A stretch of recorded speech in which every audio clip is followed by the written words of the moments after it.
আসসালামাইকুম, আশা করি আপনারা সবাই ভালো আছেন। আমরা খুব ভালো আছি। তো দেখেন বাইরে কতটা অন্ধকার হয়ে গেছে। এখনো কিন্তু সন্ধ্যা হয় না, তারপরেও অনেক অন্ধকার হয়ে গেছে। তো বারান্দায় আসছি কাপড় নিতে। প্রচণ্ড পরিমাণে বৃষ্টি হচ্ছে, একদম কালবৈশাখী ঝড়ের মতো অনেক জোরে জোরে বৃষ্টি হচ্ছে। তো বারান্দায় কাপড় নিতে চলে আসলাম। দেখেন ওইখানে নারকেল গাছটা কীভাবে দুলতেছে। বৃষ্টি কিন্তু অনেকটাই বেশি নামছে।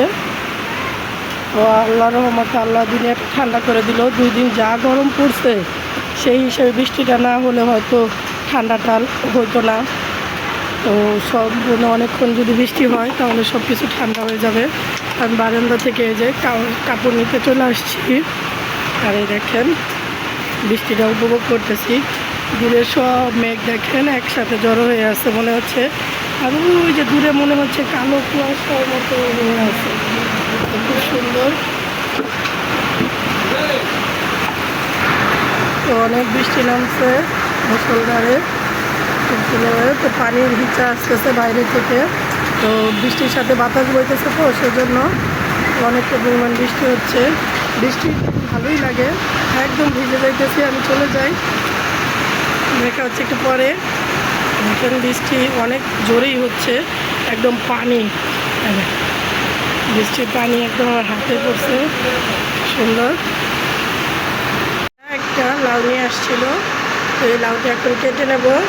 লাউটা এখন রান্না করবো, সেজন্য কেটে নিচ্ছি। লাউটাকে কেটে নেই।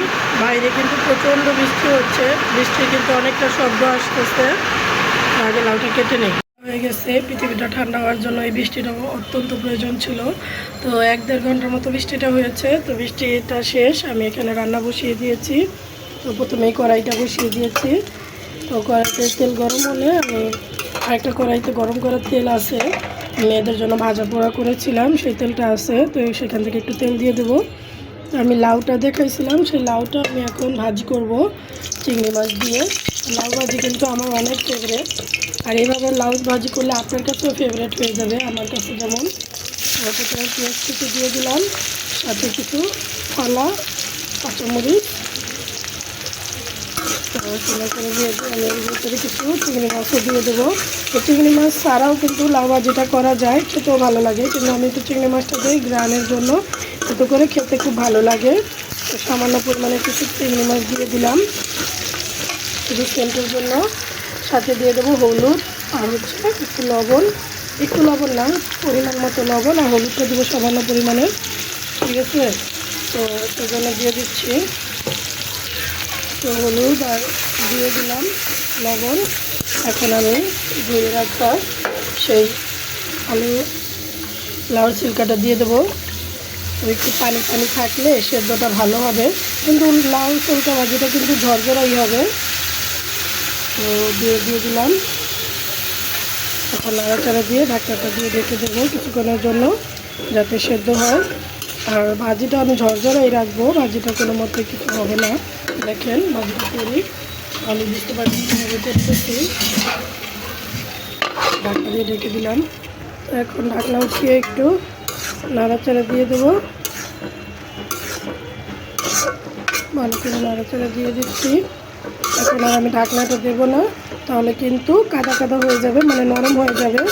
তো এটা খেতেও ভালো লাগবে, কিন্তু আমি যখন সিল্কা ভর্তা করি তখন এইভাবেই ঝরঝরা করে করি, সেজন্য আমি আর ঢাকনাটা দেবো না, এখন এভাবেই রেখে দেবো। এই যে আমার ভাজিটা হয়ে গেছে, তেল ছেড়ে দিয়েছে, এখন আমি নামিয়ে নেব। এই যে আমার শিকলা ভাজি হয়ে গেছে, লাউর ছুলকা ভাজি। তো এখন আমি এখানে আবার কড়াই বসিয়ে দিয়েছি, লাউ রান্না করব, সেজন্য কড়াইটা গরম করতে দিয়েছি। তেলটা গরম করে এখন আমি পেঁয়াজটা দিয়ে দিলাম, পেঁয়াজটা হালকা ভাজবো। তাতে আমি এখানে মরিচটা ছোটো করে রেখেছিলাম, ছোটো করে মরিচটা দিয়ে দেবো এখন। তো কাটা মরিচটা দিলাম না, কাটা মরিচটা দিলে অপচয় ফেলে দেওয়া যাবে, কিন্তু ছোটো করে দিলে তরকারির সাথে একদম মিক্স হয়ে যাবে, তাই দিলাম ছোটো করে। তো এখানে চিংড়ি মাছটা দিয়ে দিয়েছি, সাথে এখন আমি এই যে কাঁচামরিচ থেতো করছিলাম সেটা দিয়ে দিলাম একটু পানি কষানোর জন্য। এখন আমি একে একে আদা রসুন বাটা আর জিরা বাটা দিয়ে দেবো। তো জিরা বাটাটাই আগে দিচ্ছি,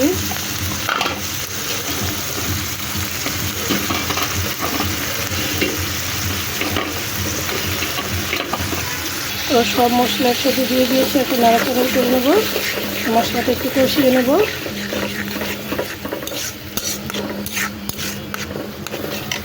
এখন আমি লাউটা দিয়ে দেবো, লাউটা এখন নাড়াচাড়া করবো। এক হাত দিয়ে নাড়াচাড়া আসলেই কষ্টের, তো আমি আগে নাড়াচাড়াটা দিয়ে নিই। তো এই যে সুন্দর করে নাড়াচাড়া দিয়ে দিয়েছি, এখন ঢাকনাটা দিয়ে ঢেকে দেবো। লাউর তরকারিটা আমার সম্পূর্ণ হয়ে গেছে, একদম সুন্দরভাবে হয়ে গেছে, সেদ্ধ খুব সুন্দরভাবে হয়ে গেছে। এখন নামিয়ে নেব। তো বেশি জাল দিলে কিন্তু আবার লাউ টক হয়ে যাবে, তাই আমি চুলা বন্ধ করে দিলাম। তো ভিডিওটি কেমন লাগলো অবশ্যই কমেন্টের মাধ্যমে জানাবেন। ভালো লাগলে লাইক কমেন্ট শেয়ার করে পাশেই থাকবেন, চ্যানেলে নতুন হলে সাবস্ক্রাইব করে পাশেই থাকবেন। তো আজকের মতো আল্লাহ হাফেজ, সবাই ভালো থাকবেন।